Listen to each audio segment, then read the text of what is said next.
Great day to all. This is Uma Devi, Trainee Deputy Surveyor, Survey Training Academy, Samarlakot. Now I am going to discuss about establishment of ground control points. ఇప్పటి వరకు land survey అనేది conventional methods use చేసి chain మరియు cross టాఫ్తో చేసేవారు. కానీ ఇప్పుడు మనం చేసే రీసర్వేలో అడ్వాన్స్డ్ మోడర్న్ టెక్నాలజీ యూజ్ చేసి స్పేషియల్ కోఆర్డినేట్స్తో ల్యాండ్ బౌండరీస్ని ఫిక్స్ చేయాలి. అంటే ప్రతి విలేజ్ బౌండరీ దాని లోపల ఉండే ప్రతి భూమి యొక్క హద్దుల వెంబడి ఉండే బెండ్ల దగ్గర కోఆర్డినేట్స్ని అనగా అక్షాంశ మరియు రేఖాంశాలను మనం తెలుసుకోవాలి. ఇలా తెలుసుకోవడానికి మనకి ఉపయోగపడే పద్ధతుల విషయానికి వస్తే మొదటిది గ్రౌండ్ బేస్డ్ మెథడ్స్. దీనిలో డిజిపిఎస్ని యూజ్ చేస్తాము. రోవర్ని మనకి కావాల్సిన ప్రతి పాయింట్ దగ్గర ల్యాండ్ పార్సల్ బౌండరీస్ మీద ఉంచి కోఆర్డినేట్స్ డేటా తీసుకోవాలి. దీనికోసం మనం రోవర్ని ప్రతి పాయింట్ దగ్గర తీసుకుని వెళ్ళవలసి వస్తుంది. ఫీల్డ్లో ఉండే అబ్స్ట్రక్షన్స్ వలన సిగ్నల్స్ అబ్స్ట్రక్షన్ అనేది జరగడం వల్ల ప్రాసెస్ ల్యాగ్ అవ్వడం అలాగే టైం ఎక్కువ తీసుకోవడం జరుగుతుంది. దీంతో యాక్యురసీ అనేది రెడ్యూస్ అవుతుంది. Next method aerial photographic method. దీనిలో డ్రోన్ని అనగా అన్మానర్ ఏరియల్ వెహికల్ని యూజ్ చేసి భూభాగాల యొక్క ఇమేజెస్ని తీసుకుని వాటిని ఫోటోగ్రమెట్రిక్ ప్రాసెస్ ద్వారా ఇమేజ్ని జియో రిఫరెన్స్ చేసి ఆ ఇమేజ్లోని ప్రతి పాయింట్ దగ్గర స్పేషియల్ కోఆర్డినేట్స్ని ప్రొడ్యూస్ చేయవచ్చు. ఇలా చేయడానికి మనం తీసుకునే ఇమేజ్లో ఏదైనా కొన్ని అక్షాంశ రేఖాంశాలు విలువలు తెలిసిన పాయింట్ కావాలి. వీటినే గ్రౌండ్ కంట్రోల్ పాయింట్స్ అంటున్నాం. అలాగే ఇవి మనం డ్రోన్తో తీసుకునే ఇమేజ్లో క్లియర్గా కనిపించేటట్లు ఉన్నట్లయితే వీటిని మనం యూజ్ చేసి ఫర్దర్గా ప్రాసెస్ అనేది చేయవచ్చు. ఇక్కడ మనం ఇమేజ్ చూసుకున్నట్లయితే ఈ ఇమేజ్లో కొన్ని గ్రౌండ్ కంట్రోల్ పాయింట్స్ అనేవి ఉన్నవి. ఇవి మనకి డ్రోన్లో క్లియర్గా కనిపిస్తున్నాయి. అదేవిధంగా ఆ పాయింట్స్ దగ్గర మనకు కోఆర్డినేట్ విలువలు అనగా అక్షాంశ రేఖాంశ విలువలు అనేది తెలుసు. సో వీటిని గ్రౌండ్ కంట్రోల్ పాయింట్స్గా తీసుకుని ఆ పర్టికులర్ ఏరియాని కంట్రోల్ చేయడానికి మనం ఉపయోగించవచ్చు. So next, what is the necessity of ground control points? Drone fly అవ్వడానికి ఇవి బేస్ పాయింట్స్ కింద యూజ్ చేయబడతాయి. సపోజ్ ఈ ఇమేజ్లో చూసినట్లయితే ఈ ఏరియాలో కొన్ని గ్రౌండ్ కంట్రోల్ పాయింట్స్ అనేవి ఎస్టాబ్లిష్ చేసాం. వీటిని బేస్ చేసి డ్రోన్ అనేది ఆ ఏరియాని క్యాప్చర్ చేస్తుంది. ఆ విధంగా ఇమేజెస్ కింద క్యాప్చర్ చేసి ఫర్దర్గా వాటిని స్టిచ్ చేస్తాం. మనం డ్రోన్తో తీసిన ఇమేజ్లో ఆ ఇమేజ్ వరకు ఉంటుంది, కానీ అది వాటిని స్పేషియల్ కోఆర్డినేట్లో ఉంచడానికి మనకి ఏదో ఒక రిఫరెన్స్ పాయింట్ అనేది కావాలి. స్పేషియల్ కోఆర్డినేట్లో ఏదైనా ఒక పాయింట్ దగ్గర మనకు డీటెయిల్స్ అనేది తెలిసినట్లయితే ఆ ఇమేజ్ని ఎగ్జాక్ట్గా స్టిక్ చేసి దాని ప్లేస్లో ఓరియంట్ చేయవచ్చు. డ్రోన్తో తీసుకున్న ఇమేజ్ యొక్క పొజిషన్ స్పేషియల్ కోఆర్డినేట్ సిస్టంలోని బేస్ చేసుకుని భూమి మీద ఎక్కడ వస్తుంది అనేది తెలుస్తుంది. అలాగే ఆ ఇమేజ్ దానిలో ఎగ్జాక్ట్గా ప్లేస్లో ఓరియంట్ అవుతుంది. దీనివల్ల డ్రోన్ ఇమేజ్ని స్టిచ్ చేసినప్పుడు ప్రిసిషన్ మరియు యాక్యురసీ పెరుగుతాయి. మన స్పేషియల్ కోఆర్డినేట్ సిస్టంలో ఒక చోట ఉన్న అక్షాంశ మరియు రేఖాంశాలు మరి ఒక చోట ఉండవు, కాబట్టి వీటిని బేస్ చేసుకుని ఇమేజ్ ఎగ్జాక్ట్గా పొజిషనింగ్ అనేది జరుగుతుంది. సో దీంతో డ్రోన్ ఇమేజ్ యాక్యురసీని ఇంక్రీజ్ అవ్వడమే కాకుండా ప్రిసైజ్ మ్యాపింగ్ అనేది జరుగుతుంది. గ్రౌండ్ కంట్రోల్ పాయింట్స్ మన విలేజ్లో ఎక్కడ ఫిక్స్ చేయాలి అనే దానికంటే ముందు రీసర్వే ప్రాసెస్లో కొన్ని స్టెప్స్ ఉన్నాయి. మొదట నోటిఫికేషన్ స్టేజ్ అయ్యాక లైన్ క్లియరెన్స్ చేసి విలేజ్ బౌండరీని డిమార్కేట్ చేస్తాము. బౌండరీ మీద విలేజ్ స్టోన్స్ అనగా ట్రై జంక్షన్స్, బై జంక్షన్స్, పాయింటర్స్ను రీఫిక్స్ చేయాలి. అదేవిధంగా విలేజ్లో మనకి అవైలబుల్గా ఏవైనా మెయింటైనబుల్ పాయింట్స్ ఉన్నా వాటిని కూడా మనం ఫిక్స్ చేసుకోవాలి. అలాగే మన విలేజ్ దగ్గరగా ఉన్న సర్వే ఆఫ్ ఇండియా స్థాపించబడిన జిపిఎస్ పాయింట్స్ని మనం చెక్ చేసుకోవాలి.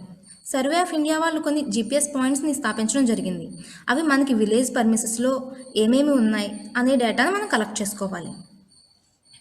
ఈ వర్క్ తర్వాత సూటబుల్ ప్లేస్ని ఫైండ్ అవుట్ చేయాలి జీసీపీస్ ఎస్టాబ్లిష్ చేయడం కోసం. దీనికోసం మనం సింపుల్ రూల్స్ ఫాలో అవ్వాల్సి ఉంటుంది. మనం జీసీపీ పాయింట్స్ దగ్గర కోఆర్డినేట్స్ని తీసుకోవడానికి జీపీఎస్ యాంటీనాని ప్లేస్ చేస్తాము. అది శాటిలైట్ సిగ్నల్స్ని రిసీవ్ చేసుకునే విధంగా ఓపెన్ స్కై అనేది ఉండాలి.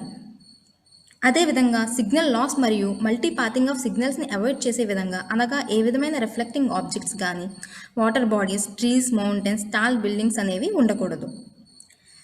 మనం ఇక్కడ ఇమేజ్లో చూసినట్లయితే ఈ రెండు టాల్ బిల్డింగ్స్ మధ్యలో మన తీసుకునే పాయింట్ ఉందనుకోండి. ఈ పాయింట్ దగ్గర మనం జీపీఎస్ యాంటీనాని ప్లేస్ చేసి కోఆర్డినేట్స్ అనేవి కలెక్ట్ చేయాలి. అది ఏ విధంగా జరుగుతుంది? సిగ్నల్స్ అనేవి శాటిలైట్స్ నుంచి రావడం జరుగుతుంది. ఆ శాటిలైట్స్ నుంచి వచ్చే సిగ్నల్స్ డైరెక్ట్‌గా మన యాంటెన్నాని రిసీవ్ చేసుకొని అది మనకి అవుట్‌పుట్ అనేది ఇస్తుంది. ఆ విధంగా జరిగినప్పుడు సిగ్నల్స్ అనేవి డైరెక్ట్‌గా యాంటెన్నాని రిసీవ్ చేస్తే యాక్యురేట్ కోఆర్డినేట్స్ వస్తాయి. ఏ విధంగా అది ఫాలో అయ్యే ప్రిన్సిపల్ ఏంటి అంటే ఈ సిగ్నల్ వెలాసిటీ అదేవిధంగా అది ట్రావెల్ చేసే టైంని బేస్ చేసుకుని మనకి కోఆర్డినేట్స్ అవుట్‌పుట్ అనేది ఇస్తుంది. సో స్ట్రైట్ సిగ్నల్స్ వచ్చినప్పుడు మనకి రిజల్ట్స్ యాక్యురేట్‌గా వస్తాయి. అదేవిధంగా ఈ సిగ్నల్స్ చూసుకున్నట్లయితే ఇవి వచ్చి బిల్డింగ్‌ని హిట్ చేసి మళ్ళీ మన యాంటెన్నాని రీచ్ అవుతున్నాయి. ఈ విధంగా జరిగినప్పుడు ఎక్స్ట్రా సిగ్నల్స్ అనేవి మన యాంటెన్నా రిసీవ్ చేసుకుంటుంది. దీన్నే సిగ్నల్ మల్టీపాతింగ్ అని అంటాం. ఈ విధంగా జరిగితే మనకి రిజల్ట్స్ అనేవి యాక్యురసీ తగ్గుతుంది. అదేవిధంగా మనం వ్యాలీస్లో కూడా గ్రౌండ్ కంట్రోల్ పాయింట్స్ని ప్లేస్ చేయకూడదు. మనం వ్యాలీస్లో గ్రౌండ్ కంట్రోల్ పాయింట్స్ని ప్లేస్ చేస్తే జీపీఎస్ యాంటీనా సిగ్నల్స్ రిసీవ్ చేసుకోవడానికి సిగ్నల్స్ అనేవి ఎక్కువ దూరం ట్రావెల్ చేయవలసి ఉంటుంది. ఆ విధంగా ట్రావెల్ చేసినప్పుడు ఎక్కువ అబ్స్ట్రక్షన్స్ ఫేస్ చేయాలి. అదేవిధంగా అట్మాస్ఫియర్లో ఉండే పార్టికల్స్ కూడా ఆ సిగ్నల్స్ని అబ్జార్బ్ చేసుకుని మనకి యాక్యురసీ అనేది తగ్గుతుంది. అంతేకాకుండా మనం డిఫరెంట్ ఎలివేషన్స్ ఉన్న ప్లేసెస్లో జీసీపీ పాయింట్స్ ఎస్టాబ్లిష్ చేయవలసి వచ్చినప్పుడు అనగా మౌంటైన్స్ ఉన్న ఏరియాలో సేమ్ ఎలివేషన్లో పాయింట్స్ అనేవి ఎస్టాబ్లిష్ చేయకూడదు.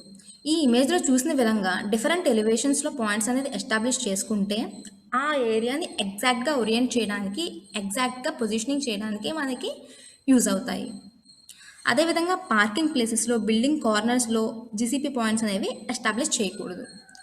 ఎందుకు చేయకూడదు అంటే మనం డ్రోన్ ఫ్లై అయినప్పుడు ఆ బిల్డింగ్ షాడో అనేది జీసీపీ పాయింట్స్ మీద పడి మనకి ఆ పాయింట్స్ డ్రోన్ ఇమేజ్లో క్లియర్గా విజిబిలిటీ ఉండదు. దానివల్ల కోఆర్డినేట్స్ అనేవి మనం ఎగ్జాక్ట్గా తెలుసుకోలేము. అదేవిధంగా మనం తీసుకునే గ్రౌండ్ కంట్రోల్ పాయింట్స్ అనేవి విలేజ్లో యూనిఫామ్గా స్ప్రెడ్ అయ్యే విధంగా ఉండాలి. ఈ ఇమేజ్లో చూసినట్లయితే ఈ గ్రౌండ్ కంట్రోల్ పాయింట్స్ అనేవి ఏరియా మొత్తం యూనిఫామ్గా డిస్ట్రిబ్యూట్ అయ్యాయి ఈవెన్గా. అదేవిధంగా ఈ ఇమేజ్లో చూసినట్లయితే ఈ ఏరియా అనేది కవర్ అవ్వలేదు. సో దీనివల్ల ఈ ఏరియాలో మనం డ్రోన్ ఫ్లై చేస్తే ఏ పాయింట్ని బేస్ చేసి మనం కోఆర్డినేట్ సిస్టంలో దీన్ని ఓరియంట్ చేసి ఫిక్స్ చేస్తాము. సో దానికోసం ప్రతి ఏరియా ఈవెన్గా కవర్ అయ్యేలా మనం పాయింట్స్ని తీసుకోవాలి. నెక్స్ట్ మనం ఏ విధమైన మెథడాలజీ యూజ్ చేసి స్టాండర్డ్ ఆపరేటింగ్ ప్రొసీజర్ అనేది యూజ్ చేసి జీసీపీస్ని ఎస్టాబ్లిష్ చేయాలి. జీసీపీస్ని ఎస్టాబ్లిష్ చేయడానికి మనం ఫాలో అవ్వవలసిన స్టాండర్డ్ ఆపరేటింగ్ ప్రొసీజర్ ఏంటి అంటే మినిమం 4 నుండి 6 జీసీపీస్ని ఎంటైర్ విలేజ్ ఏరియాలో యూనిఫామ్గా కవర్ అయ్యేలా తీసుకోవాలి. ఈ విలేజ్ బౌండరీలో ఈ 6 జీసీపీ పాయింట్స్ అనేవి ఈవెన్గా ప్రతి ఎక్కడ డ్రోన్ ఫ్లై చేసినా ఆ పాయింట్ మనకి ఇమేజ్లో క్యాప్చర్ అయ్యే విధంగా యూనిఫామ్గా ఈవెన్గా డిస్ట్రిబ్యూట్ అయ్యి ఉన్నాయి ఈ ఇమేజ్లో కూడా. అదేవిధంగా ఆ పాయింట్స్ కూడా మెయింటైన్ చేయగలిగేలా అంటే పర్మనెంట్గా ఉండే పాయింట్స్ని మనం సెలెక్ట్ చేసుకోవాలి. For example village try junctions, village by junctions, అలాగే పాయింటర్స్, విలేజ్ లోపల ఇంకేమైనా మెయింటైనబుల్ స్టోన్స్ అని ఉంటే వాటిని మనం సెలెక్ట్ చేసుకోవాలి. ఒకవేళ ఆ విధమైన స్టోన్స్ మనకి అవైలబుల్గా లేవు విలేజ్ లోపల అంటే ఏవైనా పర్మనెంట్ స్ట్రక్చర్స్ని కూడా మనం సెలెక్ట్ చేసుకోవచ్చు.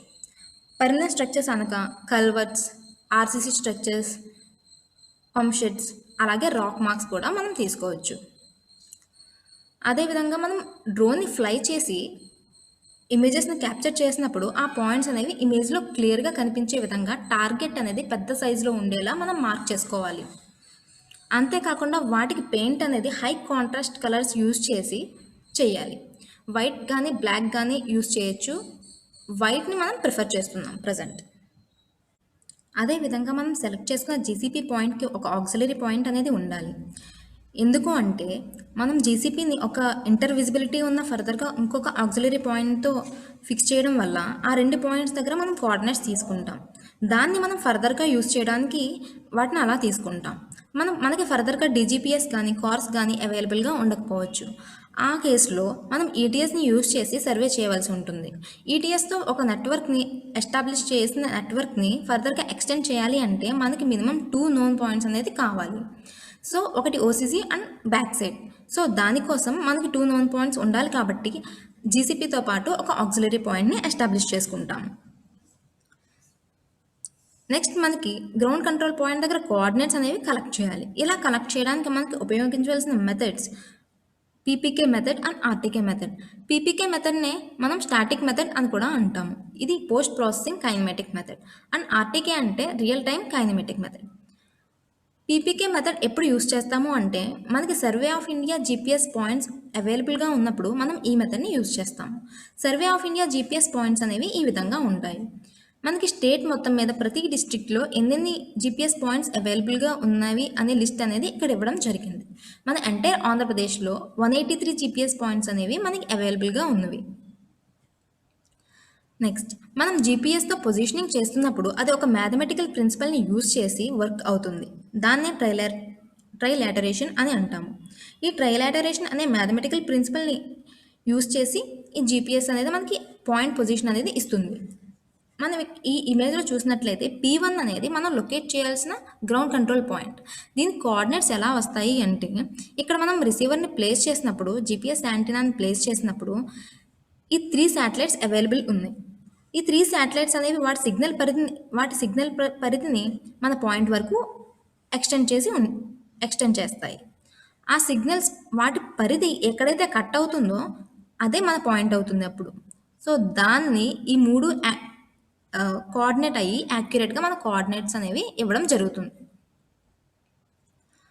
మనం పీపీకే మెథడ్లో వర్క్ చేస్తున్నప్పుడు మినిమం 2 అవర్స్ అబ్జర్వేషన్ అనేది తీసుకోవాలి. అది at the same time 3 points దగ్గర అనగా మనకి అవైలబుల్గా ఉన్న survey of India GPS points దగ్గర, అదేవిధంగా మనం ఎస్టాబ్లిష్ చేయవలసిన గ్రౌండ్ కంట్రోల్ పాయింట్ దగ్గర యాంటీనాని ప్లేస్ చేసి ఒకేసారి అబ్జర్వేషన్ అనేది తీసుకోవాలి. డిఫరెంట్ టైమ్స్లో అబ్జర్వేషన్ తీసుకోకూడదు. అలా తీసుకున్న అబ్జర్వేషన్ని ఫర్దర్గా ఇన్స్ట్రుమెంట్ రిలేటెడ్ సాఫ్ట్వేర్లో వర్క్ చేసి దాని మీద యాక్యురేట్ కోఆర్డినేట్స్ అనేవి కరెక్టెడ్ కోఆర్డినేట్స్ అనేవి సర్వే ఆఫ్ ఇండియా వాళ్ళు మనకి ఇవ్వడం జరుగుతుంది.